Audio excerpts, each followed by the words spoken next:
Welcome to Imperfect Momming. Our children are constantly looking to us for examples. The term role model doesn't quite cut it here. We are shaping their worldview with every move we make. You see, it's not in the lectures we give or moments where we are actively attempting to teach them. It's in the micro movements we make, the unconscious ways in which we navigate life. We are constantly teaching our children how to show up for themselves, their friends, their future partners, and even their future children. So what can we do to ensure we are raising thoughtful, compassionate, self-aware human beings? We have to become them ourselves.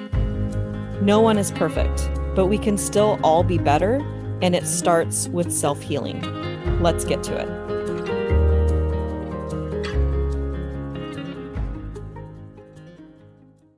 Welcome back to Imperfect Momming, and we have a very special guest today, Laura Mickler.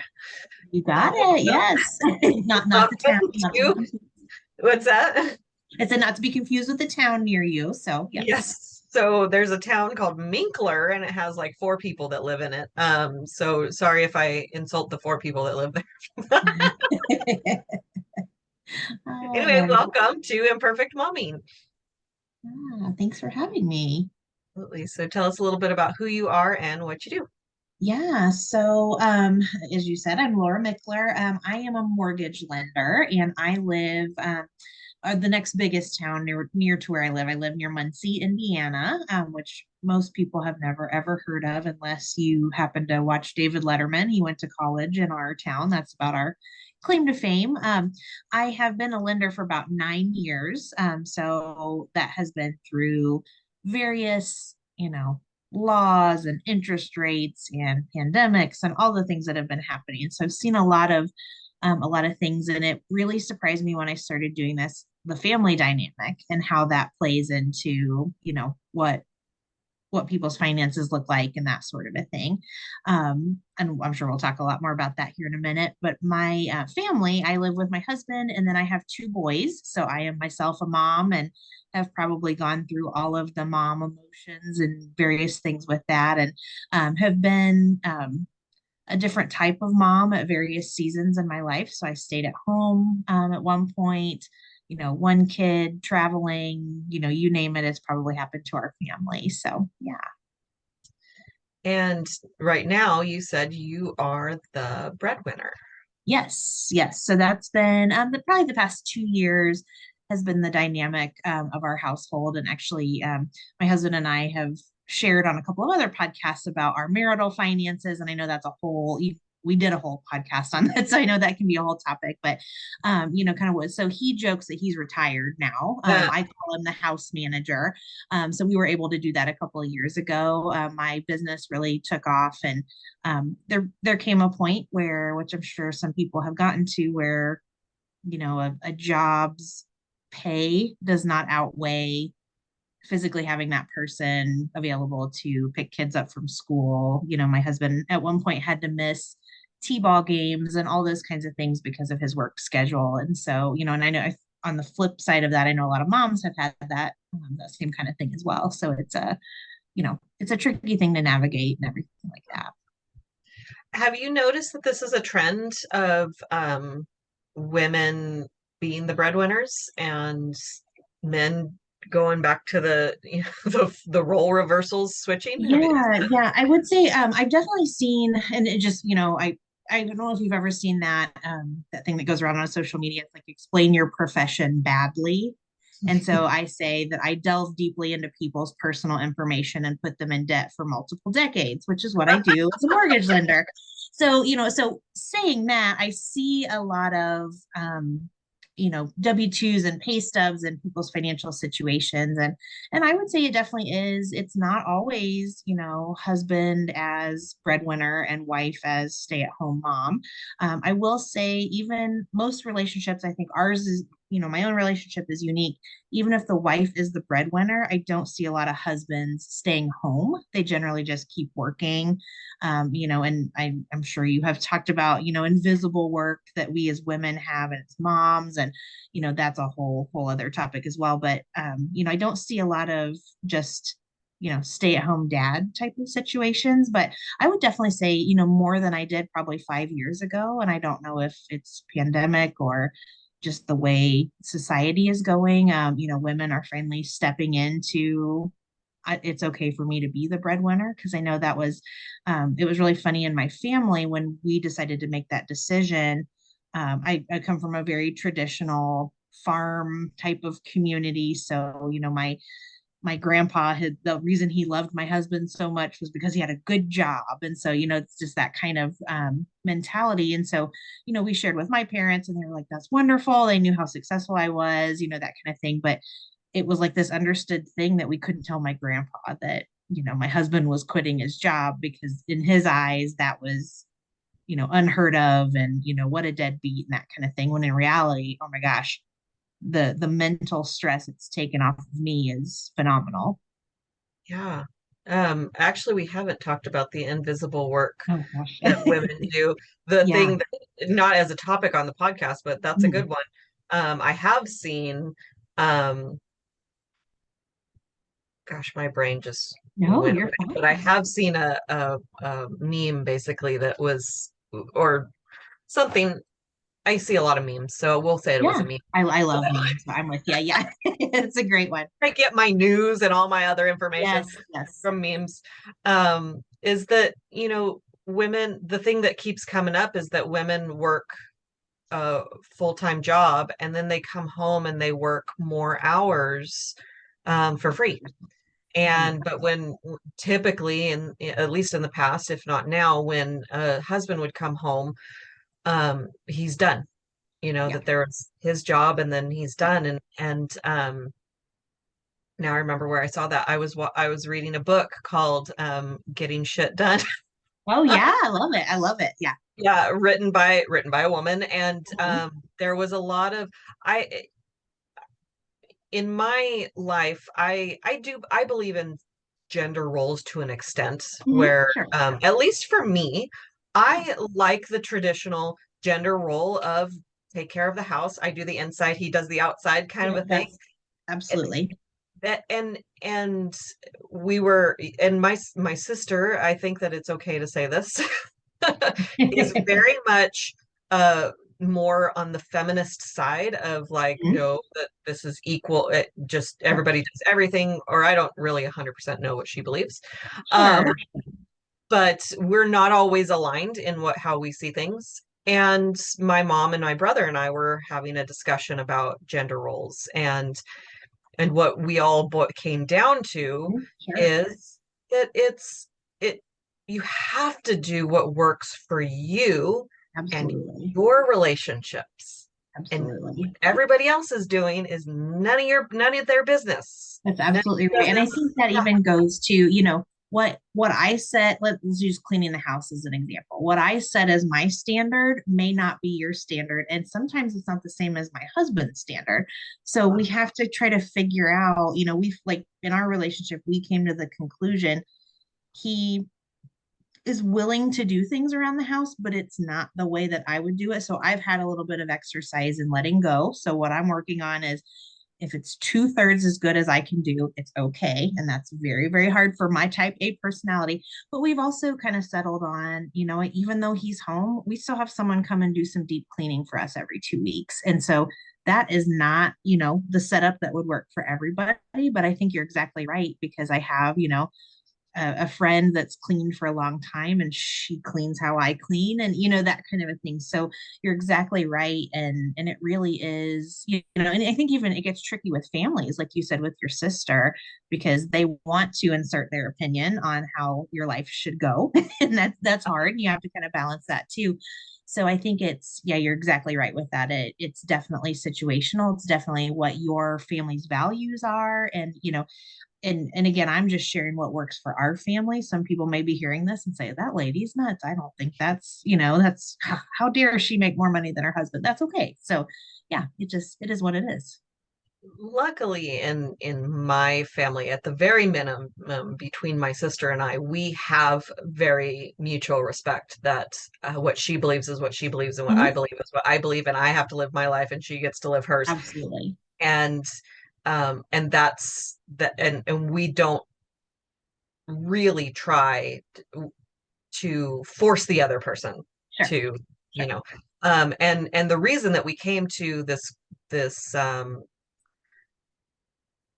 conclusion when it came to my mom and my brother and I talking was because I was saying that I like the gender role of I want to do the inside and he wants to do the and I Mhm. because I have zero desire to do outside stuff with Right. when And like that's your yard way work of and making it equal in your relationship is inside outside. Yeah. exactly. And when he and I decided to move in together, it was very much um we had a conversation. And I think that this is where a lot of people struggle inside relationships is they don't have the conversation of Right. who does what.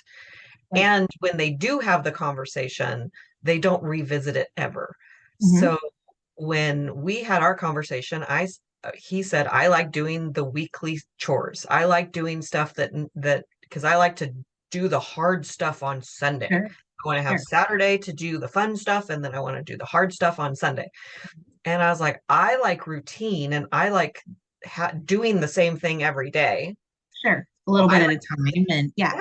I like to do the daily stuff. And we've revisited that several times. I just finished being pregnant with surrogate babies, which is why I didn't Mhm. say I just had babies.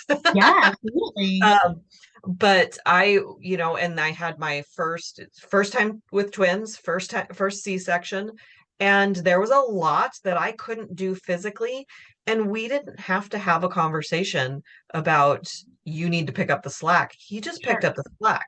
Sure. But a lot of times you need to have the conversation of, hey, I physically can't do this anymore. I know this is our agreement, Right. but the Absolutely. conversation. Yeah, and kind of floating into that, my husband and I had talked a lot. He did an episode on the podcast that I have about finances, and this really segues into that same conversation because our how we handle our marital finances have evolved over the years. So when we first got together, I was in graduate school, and then pretty quick after had my first big kid job. He's 8 years older than me. He had been working for a while.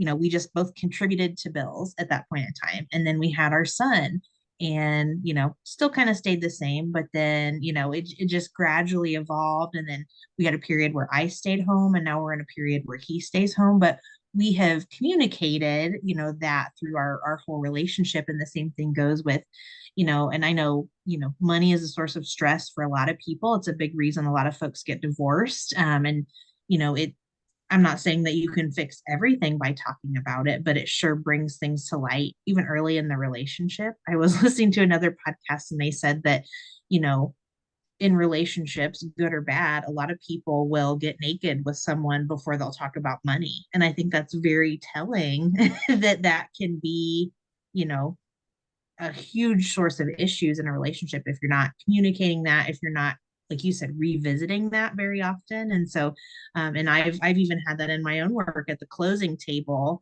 We're sitting down and somebody's really looking through their credit report for the first time, and they have no idea that they have accounts open in their name that have huge balances on them. And so, you know, at the end of the day, you're exactly right. It's an individual and personalized decision, so all we can offer is like, here's what I do and it's working for me, and maybe pick up a glimmer of that for sure.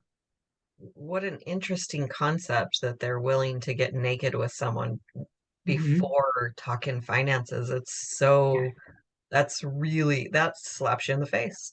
it Uh, does. It does. And it's a scary thought for me personally, because that's definitely not my personality, but again, to each their own. But yeah, it's and I love the show How I Met Your Mother. I don't know if uh-huh. you've ever seen it, Yeah, but yeah. Marshall and Lily get married, and spoiler alert if you haven't seen the show, but if you haven't seen the show, it's like 10 years old, so watch the Yeah, show. the statute of limitations has run out on the spoiler alerts On for spoiler certain. alerts, exactly. Yeah. I like that. Statute of Yeah. limitation on spoiler Uh-huh.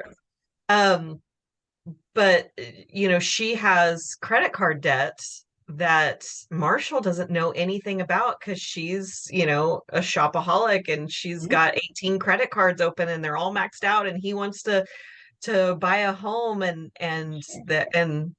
I bet you cringe at that episode. everything about that episode.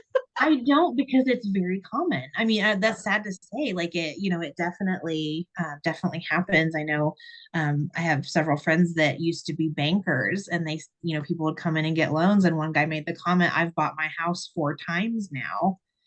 That's not a discussion you have with your banker. That's a discussion you have with your spouse. So, I think you're exactly right that it, some of that stuff can really slap you in the face if you're not, I even joke in my own relationship, I handle our finances 900%.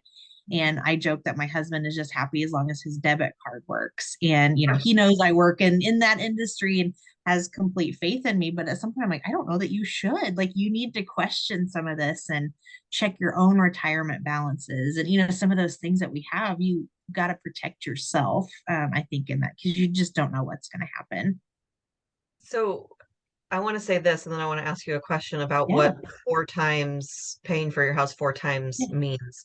Mhm. Every relationship I've been in, that I've shared a bank account with, Mhm. the man has been 100% happy with that thought process Mhm. of, um, as long as my debit card Yeah. goes through, I'm going to assume everything's okay. Yeah. everything's fine. And I am type A when it comes to the finances. I'm Mhm. like, Absolutely. Me too. I know. I learned some stuff after, both of the relationships that I'm thinking about. And Mhm. Yeah. of, 100%. having, and what I learned is I'm just not going to share a bank account with somebody. Yeah. And again, perfectly valid way to handle your finances for sure. Because what I would do is I would balance the checkbook and I would have the budget, Mhm. and then I would have, we have $200 to get us through the rest of the month, and I would say that to nobody. Yeah.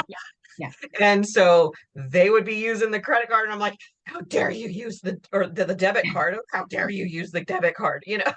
Yeah. Oh, Absolutely. I And was it, still in my 20s.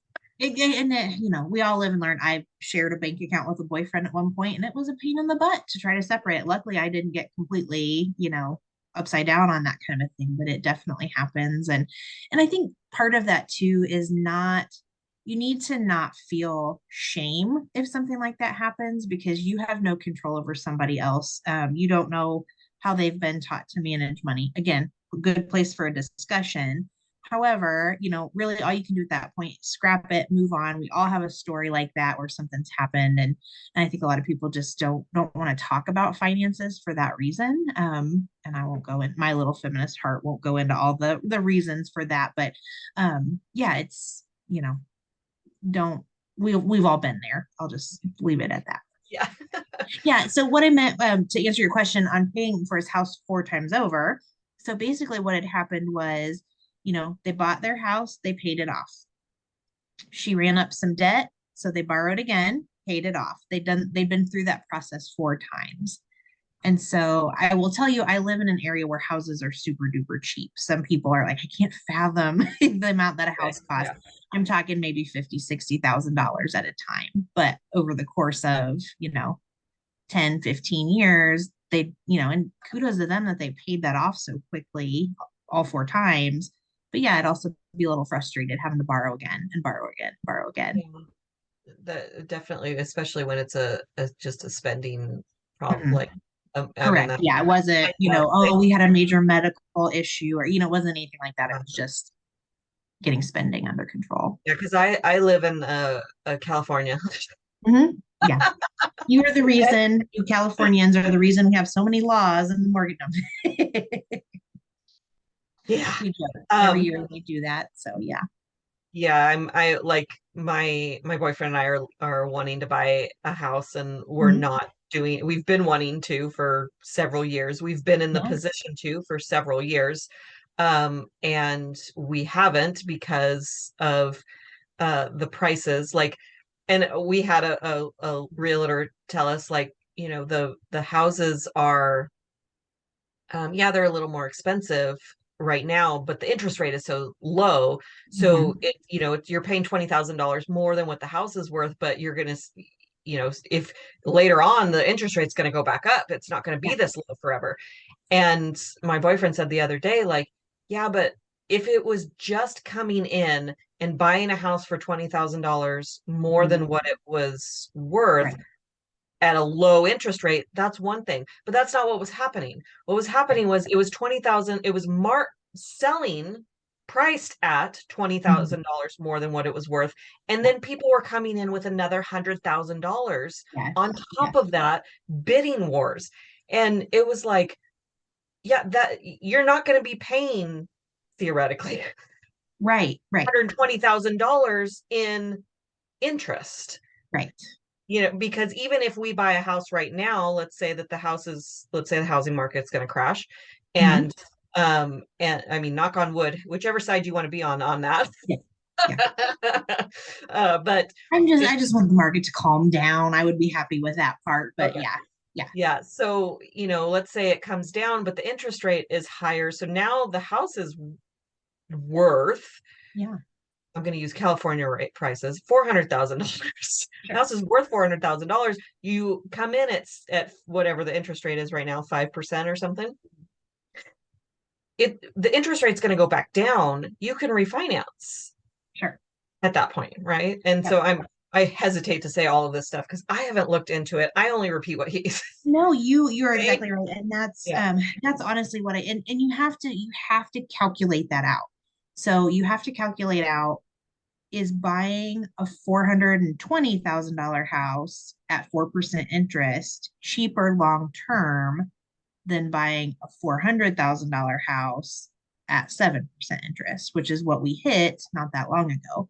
Or actually, we almost hit 8 not that long ago. It is coming down, but you have to kind of weigh that. And you're exactly right. What I've been telling people, because I feel like a lot of people, so if you're not aware of the real estate market, it was like a hot topic. I know it was on the news, so most people have heard, but during the pandemic, it was bananas. There just wasn't any other way to say it. People were coming in with these crazy cash offers. People were going $50,000, $60,000 over the listing price, like you're describing. I feel like a lot of people didn't have to move. I think maybe during the pandemic, they were tired of the four walls that they were looking at every day and decided it was time to move. But they got into the emotion of buying a house, which I get. It's your home, it's where you live, it's where you raise your family, all of those kinds of things. But I also had some people I really had to, and not, this is me as a lender, and I know I may or may not be in the minority with this, but really sitting people down, like, is this what you really want to do? And if the answer is yes, okay. And especially when rates started going higher, what I told people, which is exactly what you're describing, is this concept of marry the house and date the rate. So if this house is absolutely the house that you want, you're planning to be here for a little while, this payment's okay. It may not be as low as we want it, but can you hang with all of that until rates go down? And then you're exactly right. We refinance you, we get your payment down a little bit. Maybe we get you from a 30-year to a 15-year, kind of looking at the situation. Can we get your PMI mortgage insurance off? All of those kinds of things. So, and it's going to be an individual answer for every person. So for you all, you decided, no, we're not paying over, which is probably the camp I would be in as well. But some people, it's this neighborhood only has a house go on the market every 5 years. We need to jump on this. That's a different story if you have very specific needs. So yeah, I think you're spot on with that. That makes sense. And although we're not a real estate podcast by any means. Yeah, that's okay.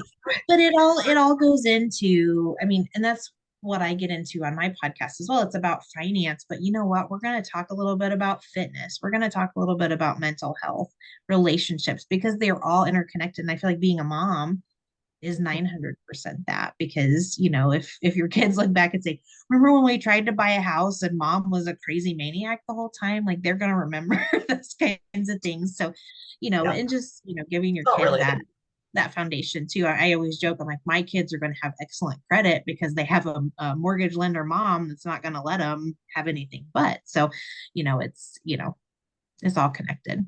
Yeah. So we live in Central California, and we're in a small town I don't know what the population is. It's not Minkler. Mhm. But we're not the 4 people in Minkler.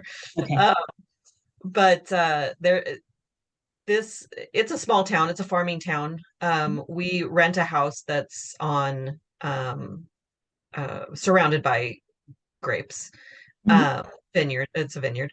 I Fabulous. always forget that word vineyard. I Yes. should not, because I live on a vineyard. Beautiful.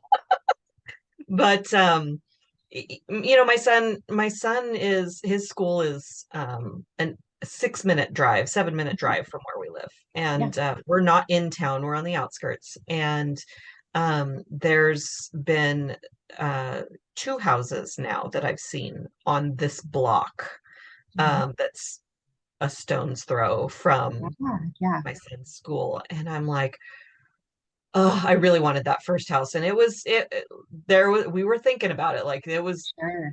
thought about it harder than any other house that I had shown Right. him. Right. And so now there's this other house, and I was like, oh, that's the dream house, except it doesn't have central air conditioning. I'm like, who doesn't Yeah. have central air conditioning? We live in the valley. Hello. Yeah. And also it's 2023. What is happening here? Yeah. What's happening? What, we live in the valley. This isn't San Francisco. Like, you have to have central air. But it's on like 3/4 of a lot. Mhm. And we wanted a little bit of property. We'd like a couple acres, but we wanted at least a little property. We want some space. We have toys, and the price just dropped $25,000. And I'm like, Oh, awesome. I want this house so Okay. bad. Maybe, yeah. And I Maybe, think, but along with that, I have and I've used her as an example before with my customers, but one of my dear friends, they were kind of upgrading their home. She's like, we bought in that 2007, 8 era when if you could walk and chew gum, sign your name on the line, you pretty much got a mortgage. Now, luckily, they took, they were good and they, paid paid their bills on time and weren't in upside down or anything like that. But she's like, we're going to upgrade our house. Her husband was driving 2.5 hours to work every day, that kind of thing. So she created this list and it was things we absolutely have to have, like no question. So for me, I hate hot weather. So central air is a must in any home I would live in. And then, she had things that would be really nice that we probably need to have, and then kind of the dream list. She hit this house that had pretty much everything on all 3 lists, and it was way more than they wanted to spend, but they sat down and kind of, again, looking at that budget, figuring out what's important to them. Her husband was going to save $800 a month in gas, so they had that to apply towards their house payment. So, kind of looking, and I think too, as you're shopping for a house, taking some of that into consideration. So where I live, it's more rural. And so, internet is an issue in some areas. So if you are a person that works from home and needs to have good internet, you need to figure that kind of stuff out before you sign up for this house that's 30 minutes from town and has a gravel road getting to it. So I think yeah, all of those things kind of go into your family, what you need, where you are in your season of life. I tell my husband all the time, our house is going to be way too big at some point in time. We will not need 4,000 square feet, which is what we have, because I'm not going to want to clean it at some point. And so what's that going to look like? And this is a family house, so it's, will one of our kids be living here, that kind of a thing. So that's a great idea, and I'm gonna do that as soon as we hang up. Or I'll put it on my to-do list. Write down the things, the must-haves, the yeah, would like, and then what was the third? dream, something that your dream home would have. Okay. Yeah, so Um, maybe it's a wine cellar. I can live without a wine cellar, but wouldn't that be cool if I found a house with a wine, things like that. yeah, yeah, we'll have to do that together, since it's not just my Yeah, house. yeah, Um, absolutely. and my stepmom, my dad passed away earlier last year, and she had, and the one of my very first thoughts was, that's such a big house to be in by Sure, yourself. sure. And she said, I heard her say the other day that she would, like to, um, does she need all this space? Right. Um, well, unless she was going to get rid of some stuff, she needs the space, but But And if it's she so does, funny that you say, so I feel like we're living parallel. So I actually lost my mom pretty suddenly last June. And my grandfather as well, he had passed away 6 weeks before she did. And the three of them, my dad, my mom, and my grandfather lived together on my grandfather's farm. So my dad literally went from three of them in the house to just him. And same kind of situation. And I'm kind of pushing for him too. He's almost 70. He does not need to be farming. He's like, oh, I let one of our cows drag me around. Why are you doing, those kinds of things. So, but same thing. He's like, I've got a year's worth of cleaning out. I'm like, you absolutely do, because we, have three barns full of things. But square footage wise, and he has 40 acres. Do you need to be managing all of that? Is that a young man's game to kind of get into, a little hobby farm or something like that? But you're exactly right. You've got to weigh what's, and it depends on your personality too. So some people are, my parents tried to downsize about 5 years ago into a condo and they hated it.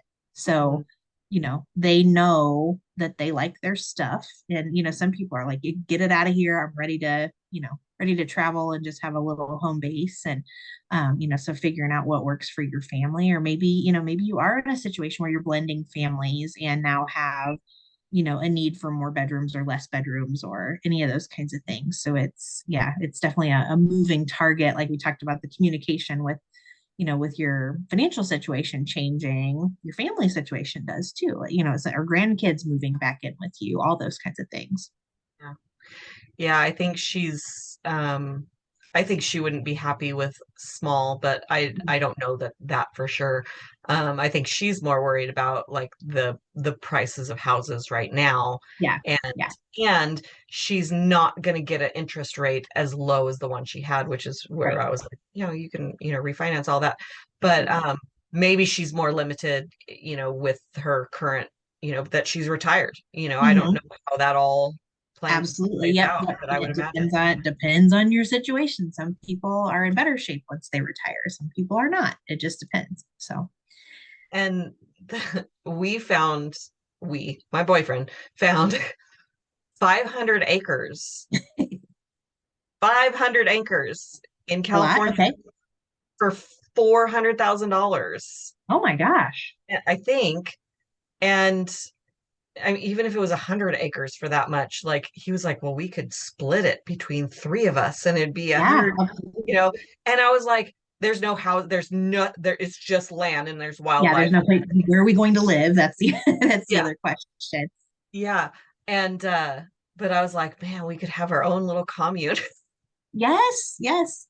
And that, honestly, I don't think they would mind me sharing this. My aunt and my cousin, my aunt and uncle and my cousin, their daughter, they have kind of a non-traditional living situation. They custom build a house. It's really kind of two houses. There's like a basement kitchen and the main stuff, and everybody kind of has their side. And it works beautifully for them because my cousin's daughter gets to hang out with her grandparents, and they don't really use each other for childcare or that kind of a thing, but it's just kind of that same, and feels like I see some of those things sometimes where it's like, everybody used to go to grandma's on Sunday and, that kind of a thing. And again, that goes back to your family and what would work for you. I, moved home this summer after my freshman year of college and I said, never again. I love you guys. I can't live at home anymore. And so you just have to kind of, figure out what works for your family. And it's kind of, some of the situations I've seen people living is very odd to me. And some of them I'm like, you might be on, like my aunt and uncle, you might be onto something here. That's kind of a great situation. But yeah, I don't know. It's interesting what people are coming up with and making properties kind of fit what they want to do. Necessity is the mother of invention, right? It really is. It really is. Yeah. Yeah.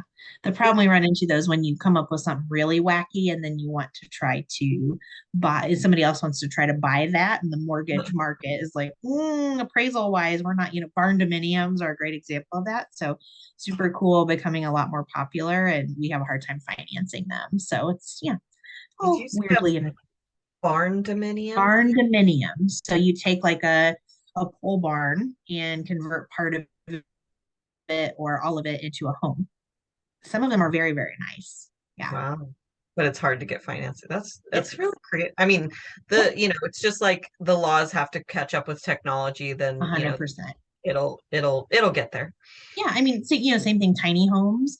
I'm not sure where, I don't think you could probably get a traditional mortgage on something like that. So you know, Yeah, makes sense. so. Is there a piece of advice that you want to share with moms? I would say we've kind of alluded to this a lot. You have to do what works for you and your family. And as hard as it is, try to tune out a lot of the things that are out there. You are a good, it goes back to when your kids are babies. You're a good mom if you breastfeed, you're a good mom if you bottle feed, because feeding the baby is what's important. And I think I'll use my own household as an example. So I have two boys. My oldest is 13 and my youngest is 9. And just for a variety of reasons, it is working right now for our family. My 9-year-old sleeps with me in our king size bed. My husband sleeps in his bed upstairs, and our 13-year-old sleeps in his own room. Now, I know some people are probably horrified at hearing that, but you know what? That's working for our family. Everybody's getting rest, a good night's sleep. So at this moment in time, and that's not to say that, my husband and I were in Puerto Rico last week. So, we're still getting, it's our marriage is not suffering from that, I'm saying. But it's, you just have to figure out, and that goes for anything in parenting. If it's, if your kid goes to latchkey after school, if you're a stay-at-home mom, you're going to always hear why what you're doing is not right, or, not what works for somebody else.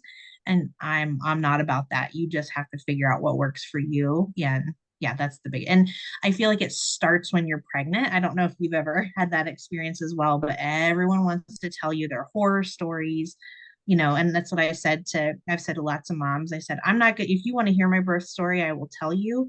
Both of my births were easy, lovely, quick labors. It happens. And so it's not all I died on the table and I was insert, not all of that always happens. If it Yeah. does, that's your story. But it's, you could, that's the cool part about being a mom, is you kind of get to write that story for your kids and what feels right for you. And I think, especially as women, sometimes we're taught that our gut instinct is not right, or not, not the normal thing that you should be doing. And I think you need to listen to your gut and discount whoever's telling you that.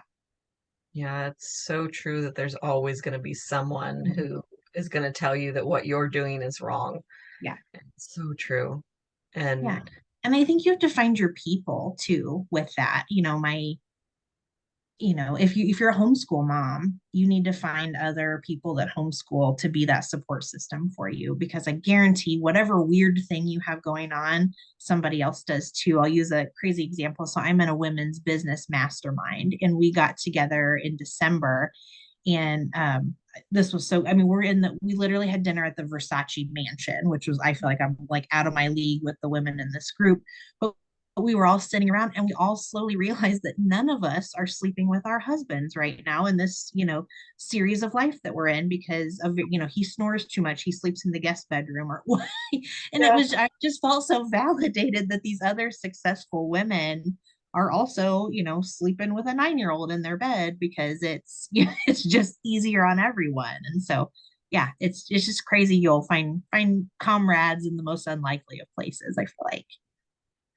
yeah, and coincidentally, my 10-year-old, every once in a while, it's not all the time, that I am the snorer, Mhm, mhm. especially while I was pregnant. Oh, I'm sure. Yeah. Yeah. It's getting better now that I've lost a lot of weight since Yeah. Yeah. giving birth. Well, it just stuffs you up and everything else. So yeah, Yeah. absolutely. And yeah, and so my boyfriend would sleep, and he sleeps better sometimes, whether I'm snoring or not. He'll sleep better on the couch, Mhm. a couple $100 couch, Yeah. Yeah. sleeps better than a $5,000 bed, Of sadly. course. But every once in a while, whether he sleeps up there regularly or not, every once in a while my son wants to sleep in bed with me. Yeah. And so we've compromised, and so whenever, we don't offer it to my son, so it's Exactly. not an all the time thing. But when he was little and I was single, he would always sleep in bed with me, and Mhm. it was it's comforting to him. And so when he asks, I know that it's something that he needs. And so I always tell him to ask Larry, because it's Larry who's getting kicked out of the bed. I always say, not if it's me. okay with dad, it's okay with me. So Yeah, yeah. for sure. And so, yeah, I would imagine that there's a lot of moms who resonate with that Mm, and probably have the same kind of feeling that you had, which is like, oh, okay, I'm not the only one and I'm not weird. right. And Yeah. Everyone's gonna think my marriage is in trouble, or I'm like, babying my children. And you know what? It's okay to baby your children if that feels right for you. My 13-year-old used to want to sleep with me all the time. And I think you're exactly right. I would rather be their safe place than care about somebody that has an opinion on that. You know what I mean? That's what's more important to me, for sure. I love that. I definitely resonate with it. Um, is there a book that's been instrumental in your personal development journey? Yeah, I think so I stumbled on this book by accident, and it's completely changed my life. The mastermind that I was talking about actually stemmed from this book. So the book is called We Should All Be Millionaires, and it's by Rachel Rogers. And it really, and again, kind of goes back to my thoughts. A lot of times as women, if you're talking to some of the budgeting gurus or whatever it is, I won't name any names, they drive me crazy because they want you to have cash for everything, which in the mortgage industry does not get you a loan. I will tell you that right now. So you can't walk into my office with an envelope full of cash that you've saved and use that as a down payment. It's just not going to happen. So and same goes, you need credit to exist in our world. I hate credit, it drives me crazy, but that's not great advice. So what this book really talks about is really empowering women to make more money. So I think a lot of times as women we're told, well, if especially as I'm a millennial, I'll totally own that I identify with that, and we do own our home, but a lot of times we're told, well, the reason you can't afford a home is because you buy too many lattes. Well, what that $4 latte works out to, I think, like $350 a year. That's not a down payment. So it just, or even $3,000 a year is not much of a down Thank payment. you Yes, so right. much. Yes. And again, I won't bore you with my little feminist heart. Will tell you why that system is set up that way. But this book really kind of opened my eyes to when women make more money, communities are the ones that benefit because we give back. It's in our nature. We again, going back to that invisible work, we know where the problems lie in our communities. So that's where we're going to direct our resources. Or I'm making more money, so I have more free time. I'm going to be able to give back, or recognize this need, or that kind of a thing. So I love that book, and it's fabulous. I recommend it to anybody. Awesome. I'm gonna Yeah. pick it up. I'm gonna download it right now. I could have When been I doing it stumbled while you were across it, it talking, was but free on Kindle, so hopefully it still is, and people can read. And it was a quick read, and it's written like she's talking to you, which I appreciate as well. So yeah. those are my favorite kind of books too, which Yeah. is that's the kind of books I write, is Yeah, because I I can love talk it. I to love you. it. Yeah, yeah, absolutely. Yeah. Okay, so where can our listeners find you?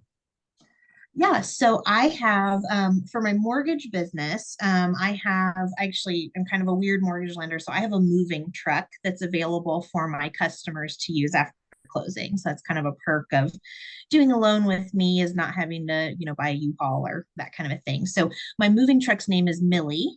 So that is my Instagram handle for that. And it's at Millie, Millie, the moving truck.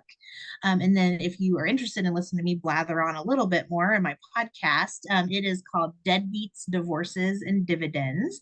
And it's got kind of a purple and teal logo, but you can find me on Instagram with that as well. It's D3 Finance Pod is my Instagram handle for that. So it's a little bit of humor, a lot of talking with my friends about life. And so yeah, I would love to connect with anybody that way for sure. Awesome. Thank you so much for Yeah. our talk today. It was great. And I'm also a millennial, so You feel I it. will Yeah.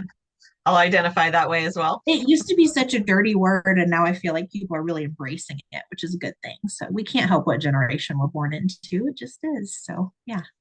And I said this on another podcast episode recently. that they're calling Gen Z now Zoomers, and I freaking love it. That's so good. Oh, it's so good. Like we can't, I mean, as far as I'm aware, the boomers were the first generation that was named, and then we retroactively named their parents the greatest generation, right? Yes. So otherwise it was just you were born between this year, and that's it. So yeah, so I love that they're continuing on boomers and making them Zoomers. And I don't know if Gen Z's the one that talks all the trash on boomers. That leads that. Oh, so funny. But they should be called Zoomers if they're going to talk trash. Exactly. I did see something funny making fun. I love boomers. Obviously, both my parents are, but it was like boomers are the ones that gave our generation, millennials, participation trophies and then made fun of us about it. It's true. Like, okay, hold on. You know, we were not 8-year-old kids making our own, soccer participation trophies. Someone had to have those made. So nobody, not one of us was like, hey, I want a participation trophy. Exactly. We just got it because yeah. Okay, cool. And then they made a big deal about it when we brought it home. So it's, In fact, my brother, who's actually Gen X, but he says like he remembers the first time he got a participation trophy, and he was like 5th place or something. So yeah, he would have gotten, if he had been a little faster, he would have gotten top 3 or whatever. But he looked at this trophy, he's like, I got a trophy, and he saw everybody else had one. He's like, and literally didn't care about it. Exactly. So, yeah. So funny. Side note there. That was so fun. Yeah, I love talking about generations too. That's a good topic for sure. I will research them all day long because I'm like, wait, who's a Z? And like, who do I know? Oh, that's them too. And to a T. It's yeah. And it's funny because my boyfriend is a millennial. We're both born in 82. But he acts way more like Gen X than in the descriptions of what a Gen X acts like. He's like 100%. He's a Gen X. Yeah. And I mentioned my husband's 8 years older than me. He is in Gen X. So he's like, you millennials. And I'm like, yeah, I'll fix your technology when it's breaking. So yeah. I found a meme. I'm talking about memes. That's him. It was, I'm Gen X, which means I adopt technology like a millennial, but I complain about it like a boomer. I'm like, that is you to a T, my friend. So yeah. So good. Well, thank you again for being on the podcast and with all the great information. And I'm going to pick up that book immediately. Yeah. A girlfriend of mine, she and I were just going to go through the Jen Sincero's book, the You're a Badass at Making Money. Yes. Which I've read before. I never did the workbook because I don't do workbooks, but we were going to do the workbook together so that we could get, I think we're going to pivot now because we've both read it. So let's try something new and we'll circle back to it. Yeah, it's great. It's great. So and there will be another episode of Imperfect Momming next week. And until then, keep healing. Bye, guys. Thank you for tuning in to Imperfect Momming. It's time for us to step up and realize that our power is not in trying to shape our children. Our power lies in shaping ourselves into the people we want our children to model themselves after. Don't just do it for your kids. Do it for yourself. When you become a more self-aware, compassionate, and confident person, you and everyone around you benefit. For more information about me and my work, visit AliciaLyons.com. That's ALYSIALYONS.com. See you next time.